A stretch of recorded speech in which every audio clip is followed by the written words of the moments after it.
Welcome everyone to today's webinar titled Social Engineering, Solving the Most Difficult Fraud Challenge, hosted by the Papers and Incognia. Thank you all so much for making the time to tune in today. Before handing the floor to the moderator, André Ferraz, CEO of Incognia, I want to share a few notes on timing and logistics. The discussion will take approximately 45 minutes, and we will have 10 to 15 minutes at the end of the webinar for a Q&A session. On the right-hand side of your screen, you can see the chat panel, which includes a chat room and a Q&A widget. Keep your questions coming throughout the session, and the speakers will address as many as possible. We also have subtitles available for this webinar.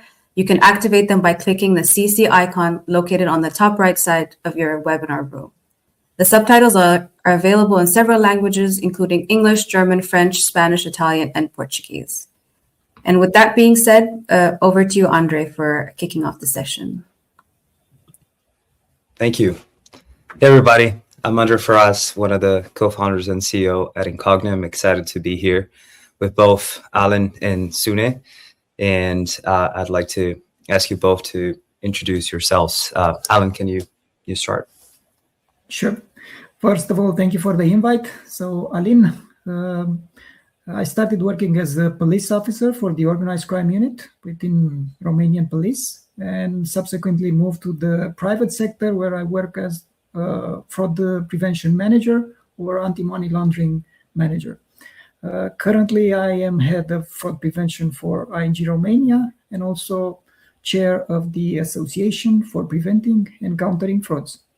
This is more of a project, a sole project of mine to pay back to the community with various projects that we have in terms of education and also building bridges between the private and the private sector in order to prevent fraud.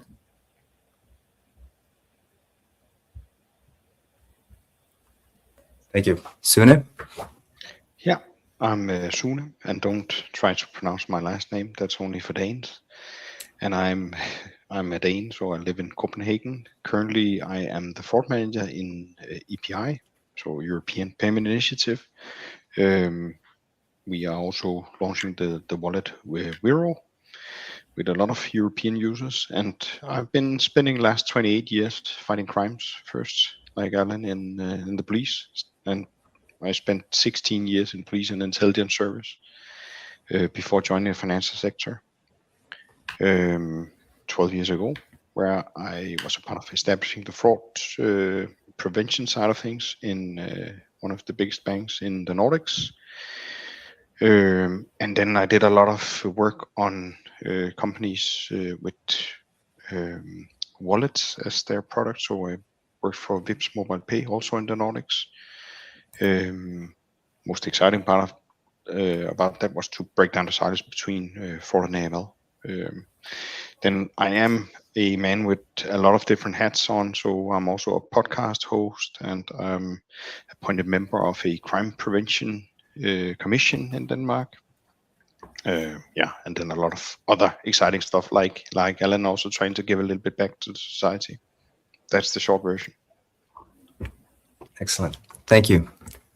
All right, so we're going to be talking about an important topic here, which is about the growing share of financial losses, financial fraud losses that now involve manipulation instead of a technical compromise, right? So we're seeing more and more that fraudsters are relying on social engineering to coerce legitimate users into authenticating, approving payments, or granting access themselves.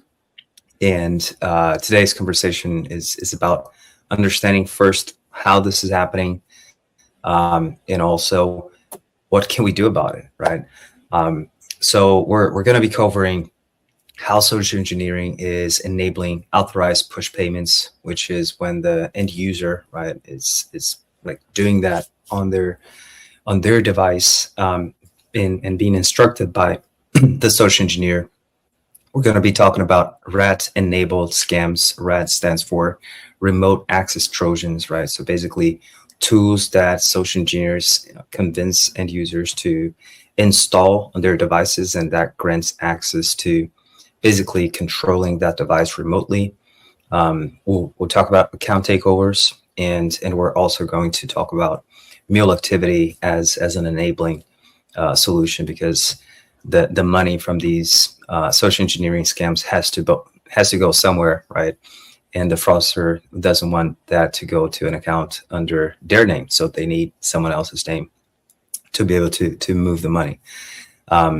We're also going to talk about why social engineering isn't inevitable, right? So how are the tools and how do they work to surface these signals early? And then finally, we're going to be talking about how fraud teams can identify social engineering earlier by looking into intent, context, and continuity of user behavior, not just the individual transactions. So let's jump in on our first section here. So the first piece is basically like just the MO, right? So how the fraudsters, how the social engineers are operating, and we usually categorize the fraud by the outcome, right? So you have the authorized push payments, for example. You have the account takeovers. You have mule activity as an enabler. But before any of those labels apply, a fraudster has convinced someone to act against their own interest, and that's one of the very sad and tricky parts of this, right? Like the end user is being manipulated here. So this first section, I wanted to ask you more about like how this actually plays out across different fraud types. So Alin, I'm gonna start with you, and I wanted to ask you a question here, which is about authorized push payment frauds and rat-enabled scams. Like these attacks are like where the legitimate user is still present and everything appears authorized, right? So it looks like it wasn't fraud, it wasn't social engineering, any of that. So can you walk us through like how this social engineering is enabling these attacks from the first contact all the way to the money being moved? Sure. I think first we need to set the right framework. So basically from the difference from the traditional fraud, where you actually speak about unauthorized access, is the fact that in scam, you usually have a coaching process. So this is what I like to call it. So the victim is actually being coached in order to perform several steps. So if you look from the beginning, you have the first step that means to create the trust or the urgency, right? So you have a story there. Either you actually want something, or you are actually on the verge of being, victim of a fraud, and you need to actually do something immediately. So it always comes with the emergency, and it all labels up into something that is called impersonation. Yeah, so you usually get impersonation either from a bank or authority, police, the fiscal administration, or whatever, depends on the story, but you always have this kind of a pretexting on the impersonation. Yeah. Then it comes down to the next step, is actually keeping the victim into a silo mode. Yeah, so don't need to contact anybody else, because definitely this will endanger the investigation if it's a police investigation, or if it's a loan that has been obtained by you, although you have never applied for a loan, then definitely somebody has your data compromised, and you need to do something about it. Yeah. And then it comes the option. Are you that technical? If you're not that technical, then we can definitely help you out by just clicking here and installing this software on your device, because this will help us definitely to, actually complete this step. Yeah. So this is where it comes into stage, this remote access tool. So it doesn't have to be too sophisticated. Usually any type of AirDroid, any desk, team viewer application can do the trick. So you don't have to have a sophisticated malware, to be installed on your device. Yeah. And then it comes the solution. Yeah. And you can actually understand that the solution is actually the fraud itself. Yeah. So they present the fraud as the solution. You need to transfer the money to this account, and this is the way to secure your funds. Yeah. So this is how it is presented by the fraudster to the victim. Yeah. And definitely you need to do it right now. and it has to be done in a specific time period immediately. Yeah, right now you have to do it, and you don't have to contact anybody else. Do not hang up on the phone, something like that, because we need to do it right now, and you don't have to notify anybody else. So unfortunately, I was looking back and I remember a case where the person was actually fooled 3 times. So it started initially as an investment scam. The person actually sent out the money, and then immediately after he was contacting and said, your investment really paid off, and now you would have to pay to the fiscal administration the tax for this income. But we cannot actually take back the money from this amount, so you need to transfer us the taxes so we can pay it to the fiscal authority. So the person transferred again the money. And the 3rd time, when he actually was contacted again by the same fraudster, they actually impersonated so-called agency that would actually help to refund the money, so a collection agency that would help you out to refund the money. So 3 times in a row for just 1 victim. Wow, that's incredible. And where does the playbook differ between APP and RATs, right? Like in one case, the victim is pushing the payment. In the other, they're handing over control of their device, right? So from an operational standpoint, like what changes? Like what still looks legitimate to the institution? Well, I think the transaction execution step, so what happens with the remote access, the actual attacker will actually perform all the transaction steps. So sending out the money and everything, bypassing the controls, because in some of the cases, maybe the banks have like smart warning embedded within the process saying, this is not a transaction within your normal spending pattern. If it's something wrong, just click here to dismiss this transaction. But again, if on top of it is the actual fraudster, so we just click there and say, no, it's a genuine transaction, so go ahead. Yeah. So if you look for the, let's say for the bank, I think the bank will always see something that is related to the device. So it's the customer device, it's the IP of the customer. It's the authentication process that has been performed successfully. If it has like additional OTPs, SMSs, or other means of authentication, this is something that is done also by the customer. Usually the customer just sees like a black screen over there and says, do not touch the screen. The fraudster will always tell the victim, do not touch the screen, because right now we are doing this maintenance process and installing on your device specific software. So basically, it's just easy money. Yeah. Well, yeah, it's very tricky, right? Because you're always like letting the user know what's going on. You're putting like warnings everywhere at the screen, and they still proceed. Like the ability these social engineers have to like get into the user's head, right, and guide them in the wrong direction is incredible. It's almost unbelievable. Sune, a question for you. So, just go ahead. Sorry.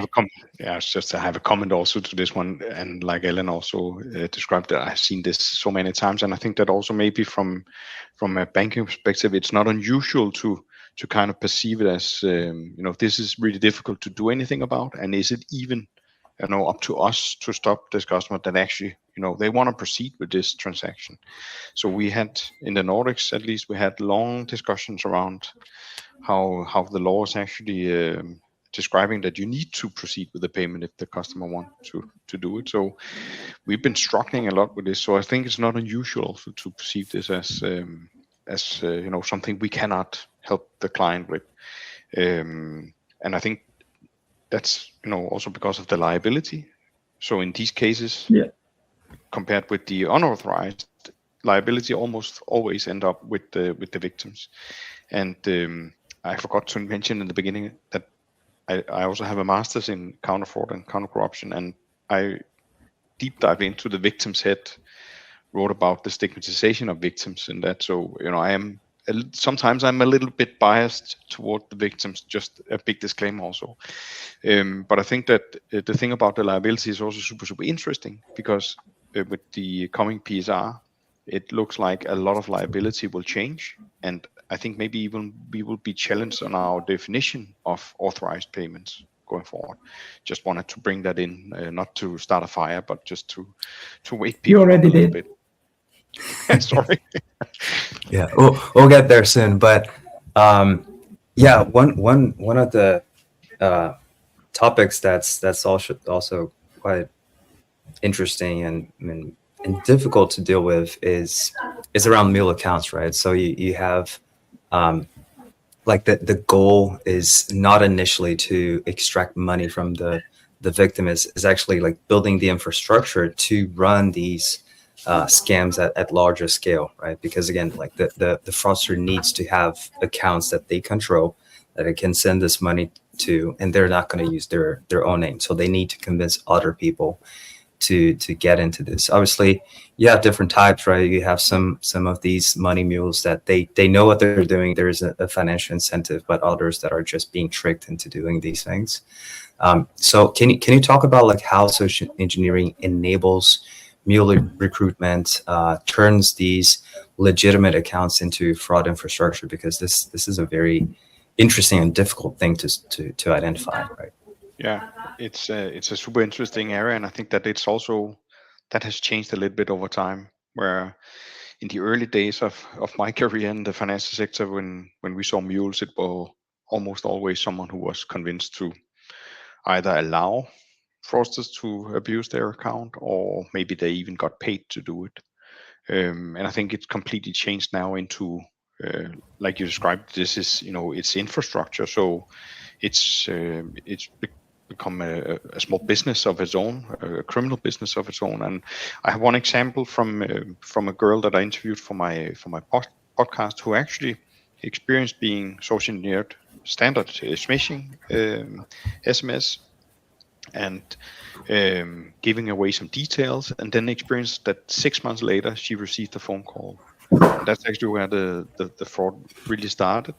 And then she basically gave the fraudsters access to her digital identity, and then they realized that she didn't have any money on her bank account, so she was not worth spending a lot of time on trying to defraud. So they decided to, with the control of her identity, to create a bank account with another bank than the one she banked with normally. And then basically from there on, the criminals, they abused this account. They were in complete control of an account that the victim did not know existed. And at some point, after a month, the bank actually realized that something dodgy was going on with this account, but from an AML perspective. And it's quite clear to me, I have seen the dialogue with the bank here, that they did not know that this was fraud, because they communicated to the customer from an AML perspective, trying to figure out why you're making these odd payments. They didn't realize they communicated with the fraudster. Basically, they were tipping off the customer of the suspicion of money laundering, you could say. And they ended up delivering a great story to continue this business, and the bank ended up leaving this account open so they could continue to do their fraud.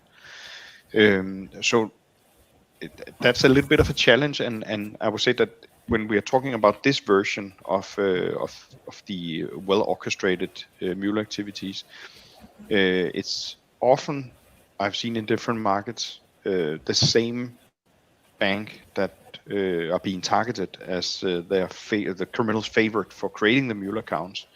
So, as a fighter of fraud in a bank, I would say that maybe you need to look at who the money are sent to, or which bank the money is sent to, and maybe create that as a risk indicator.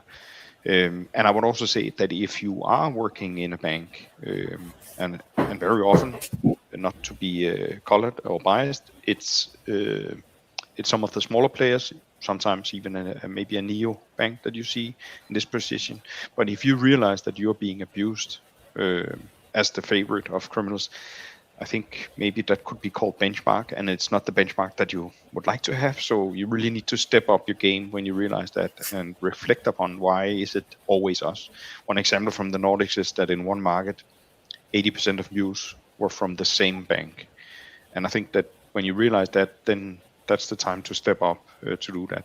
And then maybe the other version of a little bit of the same is where basically the fraudsters, they just abuse the existing bank account when they get control of this, and then get a lot of money sent to this account, and then forward that. Maybe they collect a lot of different proceeds from different crimes on one bank account before distributing it further.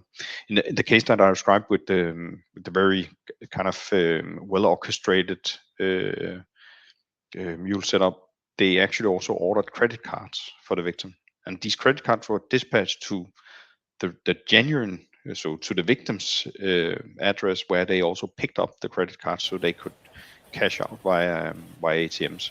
So that's kind of the two major ways that I see it right now. So I think the question is here, why should you as a criminal spend money on recruiting or buying mule accounts when you can just do phishing to create that infrastructure you need? So it's also become way cheaper as a criminal.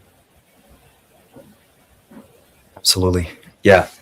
And the point you brought here about like the criminals having their favorites is very true. Like I remember we were in one of the markets we operate, like we work with multiple financial institutions, and they were all complaining about this one bank. And then coincidentally, like this bank decided to test our product because they knew that they had a problem. And when they tested our solution, we were able to help them identify that about 4% of the new accounts that were analyzed within like the first month, they indicated mule behavior, right? 4% is a huge number. So it showed very clearly that the criminals had their favorite right there. So question for both of you, and this is March 2026. If we don't have this question, there's something wrong. So this is the AI question. How have generative AI and particularly when it comes to payments and financial services, also instant payments, has changed the speed or scale of these playbooks? Well, maybe I can take the one with the instant payment, and Sune can cover the AI one. I think the instant payment, we have a significant improvement in terms of speed. So speed is the keyword here. And this is somehow used in the good way for the genuine customer, but unfortunately also in the bad way by the fraudsters, because they align very, very concrete all the steps in order to make sure that when a victim is actually being defrauded, at the other end, everything is prepared in order to transfer the money immediately. Yeah. So everything is very well organized in order to make sure that when you do a fraud, the chances of recovery, I would say, are less than 1% in order to pay back. So either you prevent it, or otherwise, I would just say it's just bye-bye. Yeah. And maybe just to add a little bit on the part of the mule, I think the challenge right now is the fact that you don't have just the type of mules that I open an account with the bank, and in 1 month from the account opening, you see immediately transfer. You see genuine customers that either are being phished or fooled in joining this by any source of means. Either they are also victims of being, part of the scheme, saying we had one case where a mule was actually prepared by the fraudsters in order to understand that this was the next step of his job. Yeah, he was supposed to invest a significant amount of money, and he was very reluctant. So the fraudster said, okay, I understand you are reluctant, then maybe I can give you a bit of a confidence by showing you that this scheme is actually working. So you will see into your account tomorrow 10,000 euro that we made this investment on your behalf, and the money will just enter into your account. You will just keep a commission, a fee, and the rest you need to transfer into the other destination that we consider for this. And the person was actually a genuine one and saying, this is actually valid. The scheme is actually, the investment scheme is valid. So look, I have money into my account. So he was actually convinced that everything is genuine, and there is nothing wrong with the actual process. Receiving money from a John Doe, you don't know the person that sent you out money, or the person that you send out to. So this kind of things should be something that puzzles you when you do any sort of an investment, or you take a job opportunity that would actually give you the obligation to receive money and transfer to other accounts. Just to comment to that, I think that's also why these 5 good advices that we normally operate with, they're not working. And by the way, I hate those 5 good advices because no one can use that in real time to prevent fraud. But I think in the good old days, we always said to people around investment fraud that the best red flag to look for is that you'll never get any money out. So now the fraudsters have adapted to that and bypassed our 5 good advices. So just a comment to that, Alin. I really think that's an interesting perspective you shared. For the AI part, I would say that, well, first of all, things are getting way more convincing. I think the first investment fraud cases I saw was pictures from TV screens, but now they actually just make the TV show or news where someone famous are explaining about these opportunities, investments. But I think that that's one step. So it's becoming more convincing, and I think that's super dangerous. But at the same time, I also see that as an opportunity, because I think if we go 5 years back, we still had a lot of people claiming that they would never become victims of fraud because I can spot a phishing mail or a text message, missing text message. But I think that this is an opportunity for us now as the financial sector to communicate to consumers that anyone can become a victim of this, because it's just a matter of you meeting the right or the wrong message at the wrong time in the quality that you didn't expect. So I would say that the AI coming has gained a lot of attention, and that's an attention that we should use to spread the message of everybody.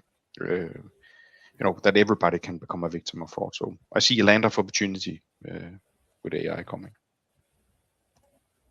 Yeah, it's incredible. Like the scale and the also the level of creativity in which AI is being applied for this is incredible.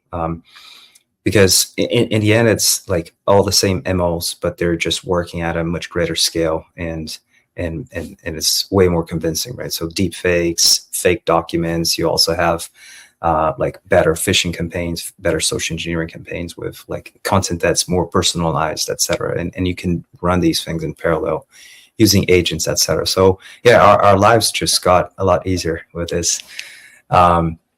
So one of the things is we used to think of fraud as either authorized or unauthorized, right? But social engineering has blurred this line. So one of the trickiest things here is that we're talking about like a professional versus someone who hasn't been trained in that, right? Like the end user is not a cybersecurity specialist. They don't work in the fraud space.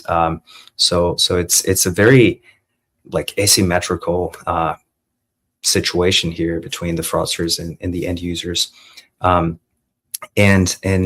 many times we see like financial institutions talking too much about like, oh, we need to educate the user. Oh, this is because the user hasn't been like trained, etc. But it's very hard to like put the burden on the end user, especially as the tools that the fraudsters and social engineers they're using are becoming a lot better, right? Especially on AI now, like it's becoming more and more convincing.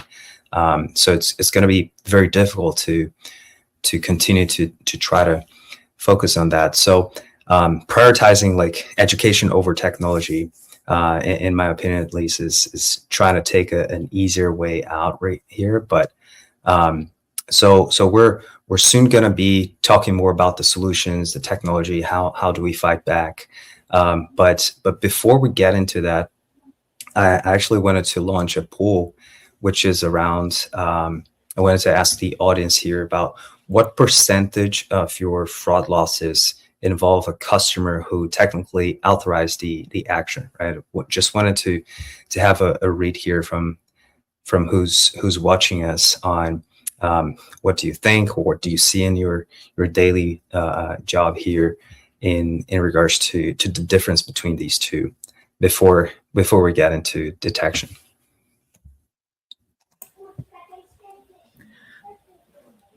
But Andre, maybe on my side at least, we are looking at the AI and we're looking at several things, but I think we need to look also on the source. So how many of these, let's say, investment scams, investment opportunities are generating, and what is the source for that?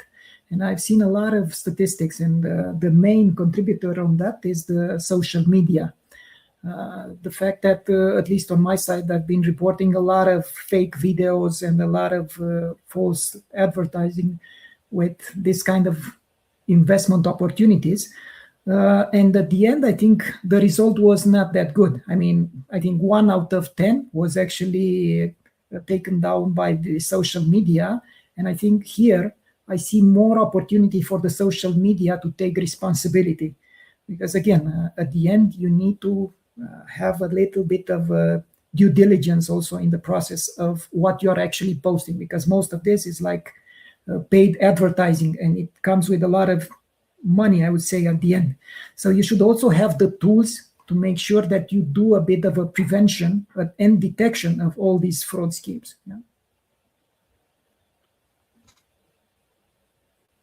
Yeah. Well, so we have some early results here about the pool. Interesting. About 50, the majority of the people here, 30% responded that 50 to 75% of the losses are related to an action that was technically authorized. This is interesting. This validates the whole conversation we're having here about the challenge and the importance of this use case, right? So let's talk more about solutions here. Expensive.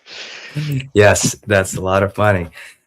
So we need to talk about solutions. How do we solve this problem, right? You have this detection dilemma. So in this new section here, well, we've just seen how social engineering enables multiple types of fraud, right? Authorized push payments, remote access Trojans, mule accounts, ATOs, and often technically authorized, right? So with valid credentials, familiar devices, etc. So that's why it starts feeling like this is unavoidable, like it's a problem we can't solve, because everything looks fine, right? The authentication checks out, the device may be a trusted device, the customer seems to approve the action. So from an institutional perspective, this is not a obvious rule that's being broken. So the real challenge is, if all the traditional trust signals look normal, how do we catch this, right? How do we do this, and especially in real time, as we move into instant payments and all of that? So we need to talk about where do we find these signals to identify this kind of activity. So Sune, I wanted to start this question in this session with you, with this question about before the money moves in authorized push payments or RATs, what usually changes in that your teams are paying attention and could be looking into to identify this kind of behavior? First of all, I think that it's a little bit sad that I think majority have also still not solved the old challenge of the unauthorized payments, and I think we still need to continue on identifying those, because what we need is we need some room to navigate in. We need a room where we have some false positive that we can waste on these types of cases. So we still need to invest in the old school fraud prevention to get rid of that and feel safe. But then I think that what we should really pay attention to is deviation. So where is the normal behavior of the customer deviating? And that's not only the amount or the account. We need to look at deviations from all angles. So that's how they navigate in the app. is that normal in a combination with the amount and maybe what time of day it is? So I think it's around what I would actually call know your customer data, so KYC data for fraud, and we need to expand that even further. And I think this is also a great opportunity because we've been trying to kill our customers with KYC questions in the past that, to be honest, majority have never used for anything good. So here's an opportunity. Go out and ask the questions to your customers that you need to know before the transaction occurs, so you can actually prevent it. So go out and ask those questions. Do you need to transfer abroad? No. Okay, now you already have a filter you can put on. You have a client that have stated they will never transfer abroad. First red flag you can use. And then of course we also need to continue down on the technical path, and I already mentioned a little bit on how they navigate in the app. Pretty good signals in there that we need to pick up. And then also for the remote access or the Trojans, we need to look for overlays. Majority of all rogue, and by the way also the commercial remote access tools, they include some kind of overlay that is presented on top of your app, where you need to be able to detect that. And then, of course, for the clean social engineering, I would say having something like a on-call functionality where you can actually detect that the consumer's on a call. It's not bulletproof, but is a filter to get rid of some of the false positive. So that's the shortest version I can give of what you should pay attention to from my perspective. Yeah, excellent. And Alin, when social engineering succeeds, like what are the institutions typically over trusting? Like where are the blind spots here? Well, just imagine that in most of the cases, I think banks are looking at the basic stuff, such as customer's presence, So is the customer the one that actually authenticated in the app? Is the one that he's using the credential and other means of authentication? Is it his device? Is it the IP and so on? So all this that are more related to the technical stuff will actually be something that we see as genuine. So it will be definitely a blind spot for the bank to detect. So you need to look at other things that are, let's say, more relevant, as Sune was mentioning, the behavior of the customer, but looking from a 360 view, not just from the part of the transaction value and stuff, because when looking at, let's say, at scams, I think what it does is that it compromises the intent of the customer. So at the end, the customer is the one that authenticates in the application. He's the one that maybe he does the transaction, but he never intends to send out the money to a specific destination. So all these kind of things need to be considered when you say you want to detect if it's a fraud or not. Yeah, because you may have as well, like fraud signals into the app. Yeah, saying like smart warnings and so on.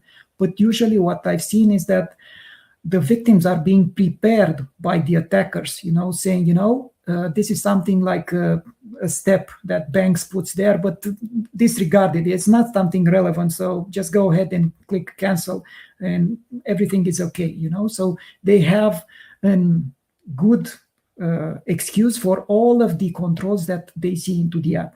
Yeah. Yep. Well, and for both of you, what is the most dangerous assumption that teams make when trying to detect this? I think from my perspective, it would be to just lean back and say, this is authorized. Everything is fine, because then the house will be on fire very soon. Agree. I would echo this one. I think this is the most common mistake that banks tend to do.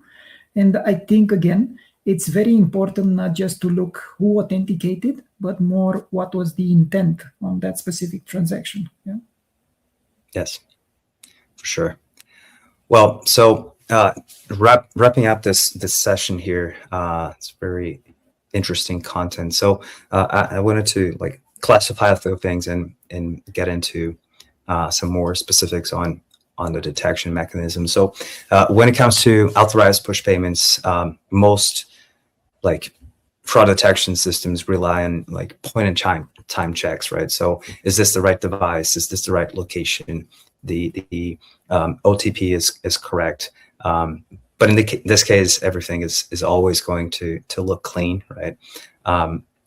So obviously, like an ATO is easier to catch because it's going to be a different device. It's a different location. So that one is easier. But authorized push payments, for example, it's a lot harder. So key signals to look for are, for example, if the money is moving to, let's say, a new account, do you have any signals on that account that is going to receive the money? Does it indicate any kind of like mule behavior, for example?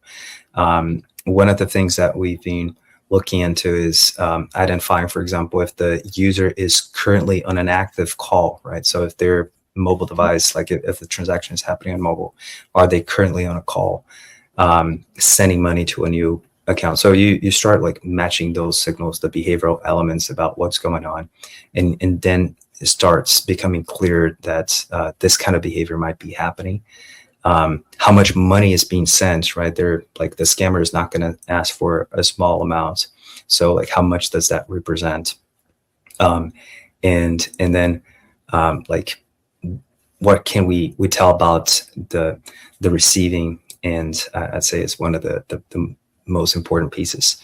And expanding on that front, right? Like identifying the mule signals. This is tricky because many times like the money is being sent to another institution, so it requires some level of collaboration between the institutions to share the signals and indicate that something might be suspicious here. But mule account detection is very critical, not just to protect the customer, but also to avoid like becoming the financial institution that's the favorite for the criminal. So there are two ways in which we're seeing financial institutions looking into that, right? So first is identifying like account handover signals. So for example, the account was created by one device and then another device starts using that account. There is a mismatch between the location behavior of each of these devices, for example. And then like the other way is identifying that a single device is accessing multiple accounts. So this might be the account of the manager of these multiple accounts, right? And then when you look into those accounts, if they're associated to different like physical addresses, for example, and things like that, you can start understanding that this might be like kind of the hub of the mule activity. One of the things we see as well is sometimes this is not concentrated all in a single device. It might be that multiple devices are being used from the same physical location, right? So looking into those two elements is also important because then you can find like, okay, there's a high concentration of devices associated to multiple things. So anyways, a lot of stuff that can be used to detect this. So it's possible to fight this type of fraud. We've seen, for example, a bank that identified 28 devices in the same location, and these 28 devices were associated to 2,900 accounts. And that financial institution only identified 11 of those being mule accounts. So that was incredible. And then another example here, a single Samsung Galaxy S22 device was using an app cloner called Parallel Space. And by doing that, they were able to access 1,200 accounts from a single device. So some signals can show a lot. So anyways, talking about these vulnerabilities, if this can happen with an app cloner, for example, which was the case of this Samsung device, and that app cloner was downloaded from a public app store, the real question is, would you be able to catch it on your platform, right? So I wanted to launch something here because I think it's going to be interesting for the audience. Incognia is offering a limited number of applications, a vulnerability test in which we're going to test your application to understand if you're vulnerable to this particular type of attack, the app cloner attack, because this is very much related to mule activity. So if you're interested, we're going to have a QR code so that you can go to the link and sign up for this vulnerability test. There's no charge. It's all for free. We basically just want to help you identify if your app is vulnerable to this kind of behavior. All right, section 3. How do we move from like just reacting to anticipating? So we've talked about how social engineering works, how these signals are difficult to identify.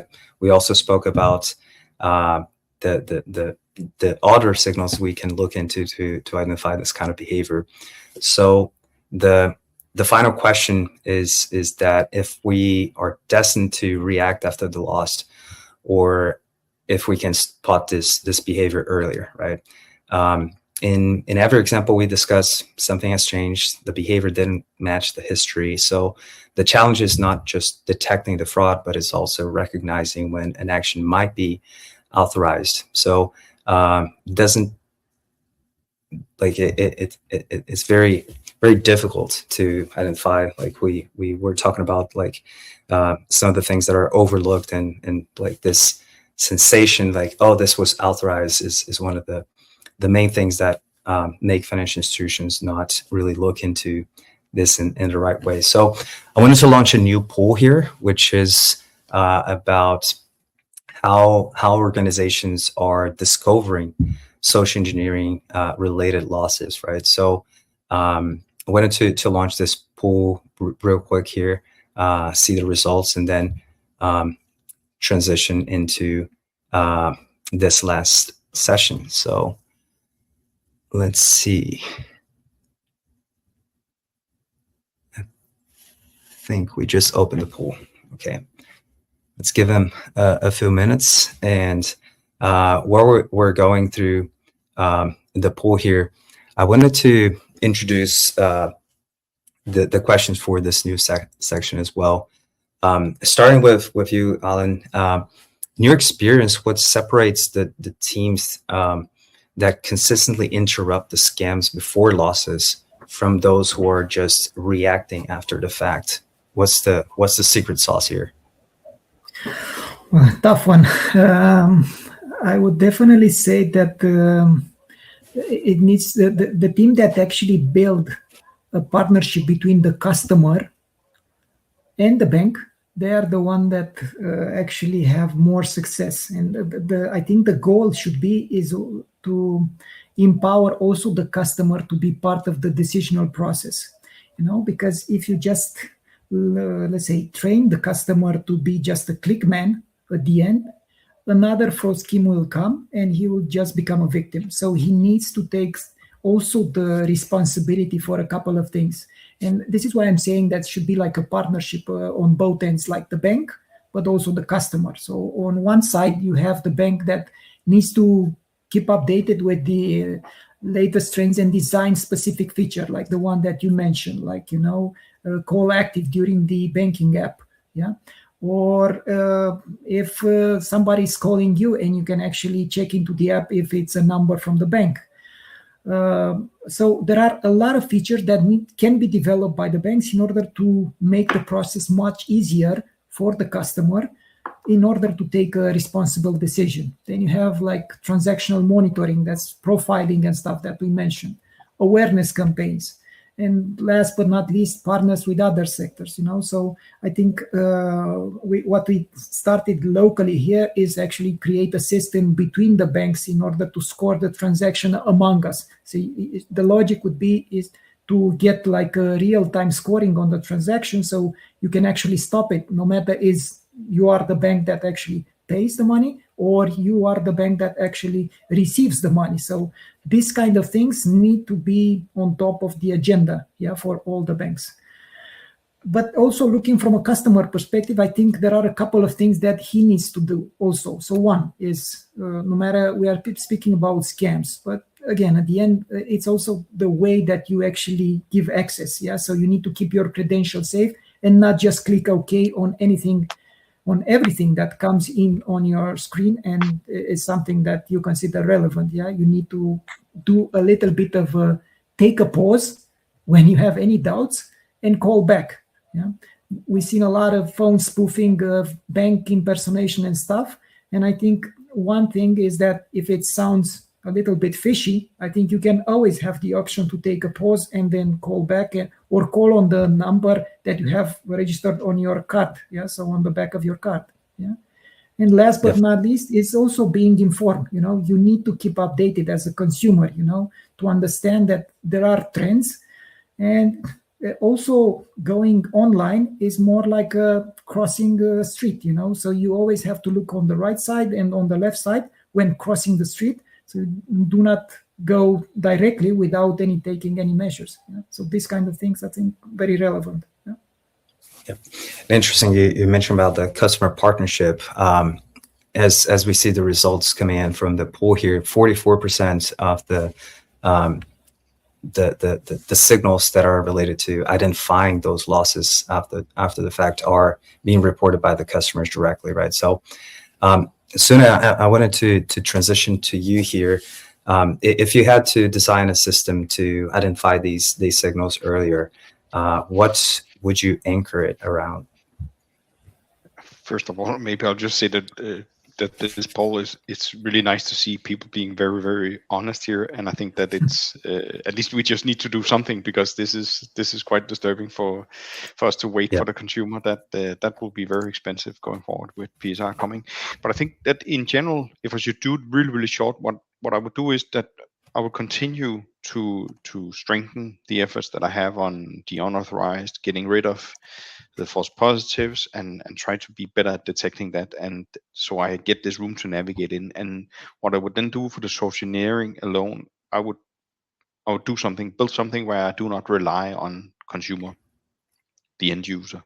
So it's not that you cannot collect signals from them, but you cannot continue to send them an OTP in a text message and stuff like that. So I would build a strategy around doing stuff that happens behind the scene, and most important, try to keep that hidden, both for the consumer and for the criminals, so you don't tell them what you're doing. So you need to keep that as a secret. But anything that can happen behind the scene without you having to engage with the consumer, that would be my take on it. It sounds fishy, and what does that mean, Sune? Well, that's a good question. It could be anything from measuring how they navigate in the app to maybe looking at some of the new solutions out there, like silent authentication and stuff like that. But I think that if we rely on solving this one with more consumer education, we are bound to fail. That is not going to happen any day soon. So we need to do something here. That's the short version. Yeah, I agree. Waiting for the customer feedback is waiting too long, right? So, but yeah, I think we did discuss some interesting alternatives on how to identify this earlier, like some signals that can indicate that this might be going on, right? And then we can pause this and try to prevent it. Now we're going to transition into Q&A. So we do have some questions from the audience here, and in the meantime, if anyone in the audience wants to ask additional questions, feel free to send them. I'm going to start with the first one here from Luis. So I think this one is directed to you, Sune. So the question is, you talked about having a bias towards the customer, which in Luis' opinion, anyone in the fraud, as a fraud fighter, hopefully does. So, but the issue is that it's becoming increasingly difficult to convince people that they are being scammed because the scammer has manipulated them, right? They brought all the information that oh, you should expect this, ignore it, etc. So have you found any strategies that are successful in convincing someone during the scam that this is happening? Yeah, but I'm still exploring, so I would also love to hear more about other strategies. But I can say one thing that I have experienced being very effective, because I have also been super disappointed by my own skills as a former police officer. Now I'm going to show them the evidence of fraud, and they will listen to me, but they're not listening.